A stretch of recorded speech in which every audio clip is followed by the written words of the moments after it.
Run, run, baby, run. Boston, thank you so much for doing this interview with me, my friend. How are things going for you? What area are you in the country right now, and how are things going there since we're all dealing with, of course, COVID for the last 13 months?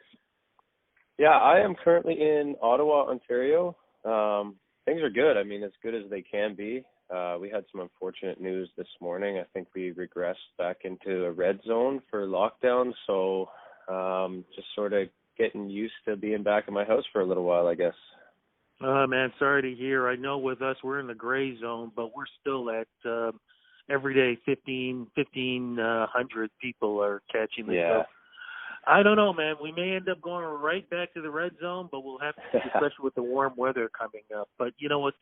With all the tough times you're going, people like yourself and other great Canadian musicians are out there putting out music and keeping us comfort throughout this tough time. So congratulations on the new music, man. Thank you very much. It's been, like you said, even despite the times, it's been exciting for myself and, like you said, other artists that are putting music out. You know, it's so, I don't know how to want to put this. Basically, when we're talking about yourself and your career now, and you've gone through a lot of changes. That's what I really want to say, in the last, 2 years, we can say? Yeah. What was it like for you to finally make that decision to retire, knowing that you were in that business longer than most guys will ever get a chance to be, and deciding on this new point in your life? I was playing professional hockey for a long time, and it was my life. And like you said, it's been a bit of a different change for me. I just felt with COVID, things were sort of changing in the game and changing in terms of what I was looking at for my future. And then last summer, music really took a unexpected step for me, a big jump, and it came a little bit more of a realistic,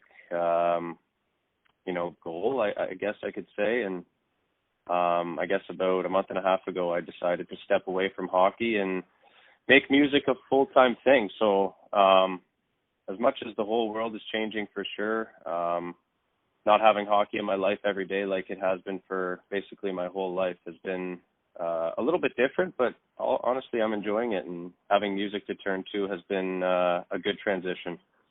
Let's go to the beginning, growing up. Was it hockey and music? Were they both your first loves?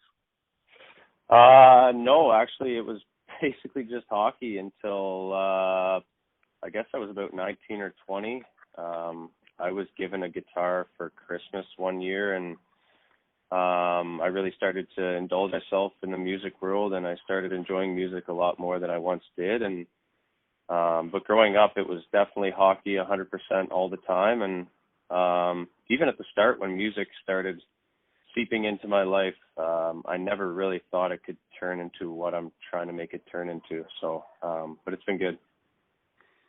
So here you are, you're playing hockey for 20 years. Go through the process of, what it's like to travel and things like that. But somewhere in the back of your mind, music is still a big part of what you're doing, even though your career at that point is on the ice. Of course, yeah. I went to Europe for a few years to play, and you mentioned travel and just being all over the place and jumping all around. I think music is something that stays with people, wherever they're going. It sort of accompanies you. And for me, just being all over the place, and sometimes I would be in different countries by myself, and I think music is something that keeps people company when they're alone, and music was always something that did that for me. I would always turn to music. I was always listening to it on the bus trips and the road trips, and yeah, for sure. And then now being able to dive into it and sort of make my own, it's been a big change, but it's been an exciting one, and it's something that I'm really looking forward to improving at. What were you listening to, and who were your influences at that point? When I first dove into music, I was into bands like Kings of Leon and the Killers and stuff, and I've always sort of stayed within that genre. I'm not against, I don't close down any genre, but I've always sort of been in the alternative rock and been a huge fan of that stuff. And the last few years, I think the Glorious Sons have taken over as probably one of my biggest. I'm a big fan of them. And but yeah, early on it was Kings of Leon, Killers, Red Hot Chili Peppers, stuff like that. Were you writing music just for yourself, or even writing lyrics that maybe weren't even lyrics? They could have been just maybe personal poetry that you didn't even realize would be songs. For sure. I remember when I was younger, I would always just write down, I don't know, things I would see or things I would feel, and then never, ever did I imagine they would turn into songs at all. But I do remember writing my first song that I put a little melody to and a tune to, and looking back now, it wasn't much, but at the time it seemed like something pretty cool. So I want to go back now again, and where was the realization where here you are, you put the body on the line on one of the toughest sports out there, and you say to yourself, okay, it's time now to make this transition because something else is seeping through your soul saying you need to be here now? Yeah. Like I mentioned earlier, I just think with COVID, I was planning on going back over to Europe to play, and then COVID sort of gassed that idea. And then last summer, again, music took a big leap, and it sort of became more reality. And it might have been something that at first I denied just because of my love for hockey and the way it's always been. But I went down to the United States, to South Carolina this year to play hockey, and about halfway through my time there, I just sort of realized that, I came to grips with the fact that maybe music was taking over more than hockey. And like you said, putting your body on the line for that many years, it sort of gets taxing. And I think I was starting to feel that, and just having something to turn to that I was already sort of knee deep in and had a good start. I just sort of realized early this year that it might be time, and I took the leap, and we'll see where it goes. What is that like? What's that feeling like when you take that leap? Is it scary? Do you take the jump and you go, oh my goodness, this is the nicest or most beautiful thing I've ever done? What does that feel like? I would be lying if I said it wasn't scary. I had a lot of conversations with loved ones and, previous coaches who had retired at one point, and I reached out to a lot of people just trying to make sure that I knew it was the right choice. I, again, would be lying if I said I didn't wake up some days still and wish I could go and, hang out with the guys at the rink. And but at the same time, I think hockey was going to end at some point. You can't play forever. And I had the opportunity, again, to turn to music. And but for sure, a scary thing. It's something you've done your whole life. And at one point in your life, you never really picture your life without it. And to do it and to say right now, I think I'm doing fine, but there are definitely some days that are tougher than others. So now let's talk about, now you've made the decision, you're doing music. What are some of the things that you're doing, not just preparing yourself, but to be able to get a record deal and to work with people? Because you mentioned the name Glorious Sons. Very important for this story. Yeah, huge. I was lucky enough to meet them when I was in Germany. They were on their first European tour, and they had a handful of people at their show, which was crazy. I think there was about 12 people there. And after the show, I got to meet them. And ever since that night, Jay Emmons, their guitar player, and I sort of kept in touch. And last summer, he invited me down to Kingston to record and just to see what we could come up with. I think we both really didn't know what we were going to come out with, but after the first weekend, we realized we might have something, and he has taken me under his wing 100%, and I am now on his record label. It's 745 Music, and it's been great. But I can't thank Jay enough for everything that he's done for me. Sounds like the stars were aligning for this to happen. Yeah. I mean, and, I asked you about, that leap of faith in walking away from something that you've done for over 20, close to 25 years. So now what is it like for you in studio, creating, recording, hearing things, hearing your voice, writing lyrics down, having a professional, a 2-time Juno Award winner saying, yay, nay, let's try this. What is that like for you now?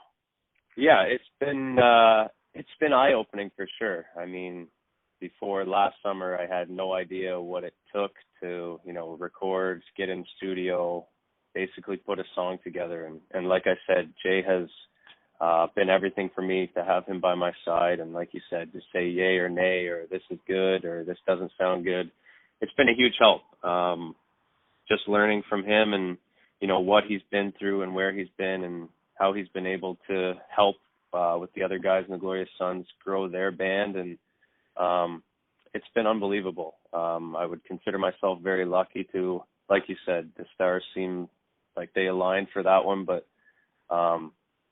again, I can't thank him enough, and I've learned a lot in a short period of time, and I'm looking forward to see where it goes and just learning more. Part of this journey and part of this change is your name. Where did the first and last name come from? My mother actually wanted to name me Boston Levi at birth. My dad said no, unfortunately, which I didn't find out until later in life, and I was pretty upset about it. But, so Boston was my Nana's maiden name, and Levi was my great-grandfather's first name. So we just sort of flipped them around, and Boston Levi, and Jay and I were talking about, should I change my name? Because, I don't know, I'm not a huge fan of Mike McNamee, and I don't think it's very artistic, but he said if I had anything in mind, then we should go with it, and Boston Levi was basically an immediate response from me, so we're running with it. I think that's a musical christening that happened for you when you decided to take that name. And part of that christening, too, is new music. And I mentioned it earlier. Congratulations. I'll say it again. What is the new music that we have, sir? The new single is Run Baby Run. I guess it came out last Friday now, but it's a little different than my first single that I released, which was Feel It All. It's a little faster, a little more upbeat, and I enjoy it, so I hope everybody else enjoys it too. Lyrically, what's it about? I will be honest with you, my girlfriend wrote the lyrics. I was at a stalemate for writing, I guess, about a year and a half ago, and I just reached out to her.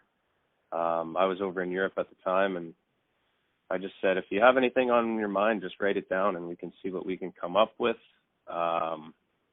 So ultimately, I probably think it's about me, but I'm not really sure, to be honest. You got a spine of steel and a roar of thunder.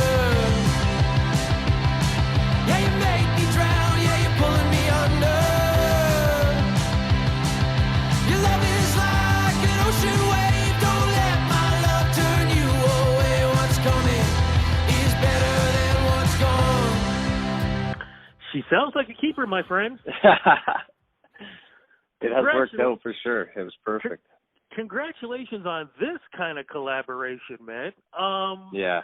What is it like for you to know that you've got this song out there right now, especially because we are talking about certain areas are sort of coming out of this. We're coming into the warm weather. There's going to be more people out. There are going to be more people craving for music and getting out there enjoying, and part of that celebration is going to be your song. For sure. I think it's exciting. Like I said, all of this has happened really quickly, but to be able to get Run Baby Run out there, and like you said, the weather's getting warmer and people are getting outside and they're craving new music. I think it's a good time to have a song like this sort of take off, and all we can do is hope for the best. I hope it gets in people's ears, and I just hope people enjoy it and keep listening to it. And there's definitely more coming from me in 2021, and very exciting times. I just hope we can hopefully sometime soon maybe play a couple of shows and have people, get together and just listen to good music again. Let's get into that with 2021. Will there be an EP, or will you be releasing singles? And are you working right now on either virtual performances or maybe even part of drive-in festivals or anything like that? As far as EPs and stuff goes, we do have an EP finished.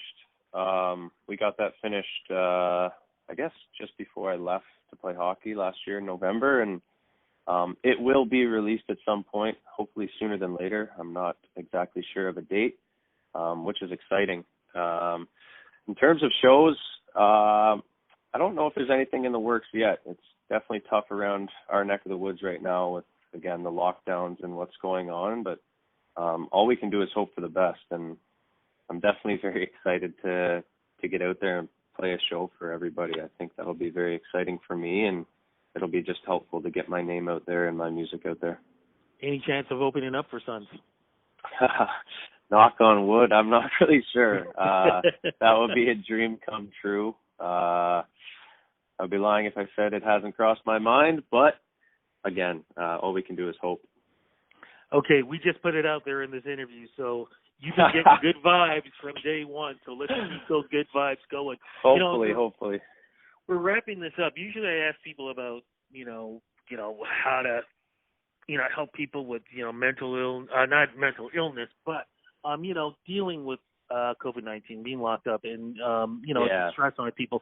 But I'm going to switch it up with you a little bit because you did something that a lot of people are afraid to do, especially because a lot of people have been losing their jobs during this time, and they may have to start a new life. What advice can you give them in taking that leap of faith and maybe going after something, no matter what the age is, for something that maybe they've always wanted to do, and who knows, maybe this is the opportunity to do it like it was for you? Yeah, I think if there is a time to do anything, if you've thought about it for, multiple years or even months, or if you think you might have a passion in something else, I think now is the time. Like I said, it can be scary. Firsthand, a lot of days waking up before I retired, it was like, am I doing the right thing? But I think it just comes down to trying. And if you have a passion for something or think you have a passion for something and you've always wanted to do it, fear is part of it, but sometimes fear can be good, and you never really know what's waiting on the other side. And, it could be the next big thing for you. So if you're thinking about something and you need the motivation to do it, now might be the time. And especially with what's going on, you never really know when we could get out of this, but things are looking good. And Fantastic. Social media, the place to go to find out when that EP is going to be happening, if you're going to be opening up for the Suns or anything else you're going to be posting. Where do we go to follow you? And also a website too, please. My Instagram is Boston Levi Music. The website is bostonlevimusic.com, and my Facebook page is Boston Levi Music. I am currently not on Twitter. I'm looking to get that going in the future. I know so many of these things keep popping, TikTok, and I've heard there's some other ones out there. I'm just you know what? Facebook, Instagram, Twitter. I just got on TikTok now, but I don't really post anything. I just see what craziness is going out there because, it can take hours just posting stuff up that you're doing. So, it's true. Crazy times, my friend, but it's all good. We'll get through all this. Thank you so much for doing this interview with me, man. And I'm so glad that this is our first. I know we're going to be doing many, many more in the future. Definitely want to talk to you again when the EP is out. And who knows, when things clear up and we can get some proper live performances happening and you come to Toronto, definitely want to do a one-on-one, on camera, sit down and chat and get you to autograph a hockey puck for me, too.